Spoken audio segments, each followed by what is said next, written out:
ಕಚಡ ಪ್ರೋಗ್ರಾಮ್ಗಳೆಲ್ಲ ಮಾಡಬಾರ್ದು ಹೇಳಬೇಕು ಅಂತ. ಜನರೇಷನ್ ಸುಧಾರಣೆ ಮಾಡ್ತಕ್ಕಂಥ ಕಾರ್ಯಕ್ರಮಗಳಲ್ಲವು. ಹೆಣ್ಮಕ್ಳು ಎಲ್ಲ ಜೊತೆ ಕೂತಿರ್ತಾರೆ, ಅವರೆಲ್ಲ ಕೂತು ನೋಡೋಂಥ ಪ್ರೋಗ್ರಾಮ್ ಅಲ್ವೇ ಅಲ್ಲ.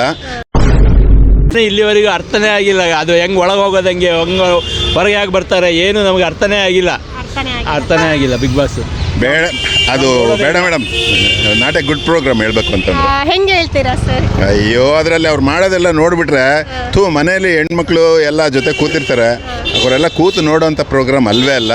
ಅದನ್ನು ಸ್ಟಾಪ್ ಮಾಡಿದ್ರೆ ಒಳ್ಳೇದು ಸರ್. ಅಂದ್ರೆ ಇವಾಗೆಲ್ಲ ಜಾಸ್ತಿ ಮಕ್ಳುಗಳು ಅಂದ್ರೆ ಸ್ಟೂಡೆಂಟ್ಸ್ ಜಾಸ್ತಿ ಲೈಕ್ ಮಾಡ್ತಾ ಇದಾರಲ್ವಾ? ಲೈಕ್ ಮಾಡ್ತಾರೆ. ನಾವು ಯಾವುದು ಅವ್ರಿಗೆ ಒಳ್ಳೇದನ್ನು ತೋರಿಸಿ ಲೈಕ್ ಮಾಡೋಂಗೆ ನಾವು ಇದು ಮಾಡಬೇಕೆ ಹೊರತಾಗಿ ಇಂಥ ಕಚಡ ಪ್ರೋಗ್ರಾಮ್ಗಳೆಲ್ಲ ಮಾಡಬಾರ್ದು ಹೇಳಬೇಕು ಅಂತಂದ್ರೆ. ಸಂಸ್ಕೃತಿನ ಇಂಪ್ರೂವ್ ಮಾಡುವುದು, ಅದನ್ನು ಜನರಿಗೆ ಹೇಳುವಂಥದ್ದು ಮಾಡಬೇಕಷ್ಟೇ ಹೊರತು ಇಂಥ ಪ್ರೋಗ್ರಾಮ್ ಮಾಡಿದ್ರೆ ನಮ್ಮ ಸಂಸ್ಕೃತಿ ಇನ್ನೂ ಹಾಳಾಗುತ್ತೆ.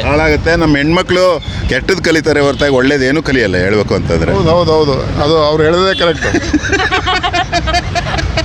Okay sir, Kannada big boss ಏನಪ್ಪಾ ಅಂದ್ರೆ ಇವಾಗ ಸೀಸನ್ 10 ನಡೀತಾ ಇದೆ, ಹೌದಲ್ವಾ? ಯಾಕಂದ್ರೆ 1ರಿಂದ ಇವಾಗ 10 ವರೆಗೂ ಬಂದಿದೆ. ಸೊ ತುಂಬಾ ಜನ ನೋಡ್ತಾ ಇದ್ದಾರೆ, ಅಂದ್ರೆ ಇವಾಗ ಚಿಕ್ಕ ಮಕ್ಕಳಿಂದ ಹಿಡಿದು ಏಜ್ ಆದವರೆಗೂ ನೋಡ್ತಾ ಇದ್ದಾರೆ. ಸೊ ಚೆನ್ನಾಗಿ ನಡ್ಸ್ಕೊಂಡು ಹೋಗ್ತಾ ಇದ್ದಾರಲ್ವಾ? ನಮಗಂತೂ ಇಷ್ಟ ಆಗಲಿಲ್ಲ ನೋಡಿ, ನಾವು ನೋಡಿದ್ವಿ. ಟಿವಿ ಮೀಡಿಯಾದವರು ಸಂಸ್ಕೃತಿ ಒಳ್ಳೇದಾಗುವಂಥ ಕಾರ್ಯಕ್ರಮಗಳನ್ನ ಹಮ್ಮಿಕೋಬೇಕು. ಸಂಸ್ಕೃತಿ ಅದು ಒಂದು ಏಜ್ ಗ್ರೂಪ್ನವ್ರಿಗೆ ಸಂಸ್ಕೃತಿ ಒಳ್ಳೇದು ಇಂಪ್ರೂವ್ ಮಾಡಿದರೆ ಜನ್ರೇಷನ್ ಇಂಪ್ರೂವ್ಮೆಂಟ್ ಆಗುತ್ತೆ.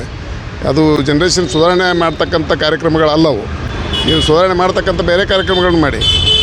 ಒಳ್ಳೆ ಕಾರ್ಯಕ್ರಮ ಮಾಡ್ಬೇಕು ಮೇಡಮ್. ನಮ್ಮ ಸಂಸ್ಕೃತಿ ಹೆಚ್ಚಾಗುವಂಥದ್ದು ಮಾಡಬೇಕು. ಅದೇ ಅಲ್ಲಿ ಇವಾಗ ಏನಪ್ಪಾ ಅಂದ್ರೆ ತುಂಬಾ ಜನ ಹೇಳ್ತಾ ಇದ್ದಾರೆ, ಅಂದ್ರೆ ಇವಾಗ ಯಾರೋ ಪರಿಚಯ ಇರಲ್ಲ, ಹೋಗ್ತಾರೆ ಬಿಗ್ ಬಾಸ್ಗೆ, ಅದಾದ್ಮೇಲೆ ಹೊರಗಡೆ ಬಂದ್ಮೇಲೆ ಅವ್ರದ್ದೇ ಜೀವನ ಕಟ್ಕೋತಾರೆ. ತುಂಬಾ ಬಿಗ್ ಬಾಸ್ ಇಂದ ತುಂಬಾ ಒಳ್ಳೇದು ಆಗ್ತಾ ಇದೆ ಅಂತ ಹೇಳ್ತಾ ಇದ್ದಾರೆ ಜನಗಳು. ಬಟ್ ನಮ್ಮ ಇಂಡಿಯನ್ ಸಂಸ್ಕೃತಿ ಅದು ಏನೋ ಅದಕ್ಕೆ ಪೂರಕವಾದಂಥ ಕಾರ್ಯಕ್ರಮ ಅಲ್ಲ. ಅದು ಅಲ್ಲ, ಒಟ್ಟಿನಲ್ಲಿ ಫ್ಯಾಮಿಲಿ ಒಟ್ಟಿಗೆ ಕುತ್ಕೊಂಡು ನೋಡೋಂಥ ಪ್ರೋಗ್ರಾಮ್ ಅಲ್ಲ. ಅಲ್ಲಿ ಹೋಗ್ತಿರೋರು ಒಂದು 10-15 ಜನ ಹೋಗ್ತಾರೆ. ಅವ್ರು ಅಷ್ಟು ಜನಿಂದು ಲೈಫ್ ಏನಾದ್ರು ಇಂಪ್ರೂವ್ಮೆಂಟ್ ಆದ್ರೂ ನಮ್ಮ ಪಾಪ್ಯುಲೇಷನ್ ಇರೋದು 140 ಕೋಟಿ ಜನ ಇದ್ದಾರೆ. ಅವರಿಗೆಲ್ಲ ಏನು ಉಪಯೋಗ ಆಗುತ್ತೆ? ಏನಿಲ್ಲ, ಕೆಟ್ಟದ್ದೇ ಆಗುತ್ತೆ. ಇನ್ನೂ ಹೇಳ್ಬೇಕು ಅಂತಂದರೆ ಒಳ್ಳೇದಂತೂ ಆಗಲ್ಲ.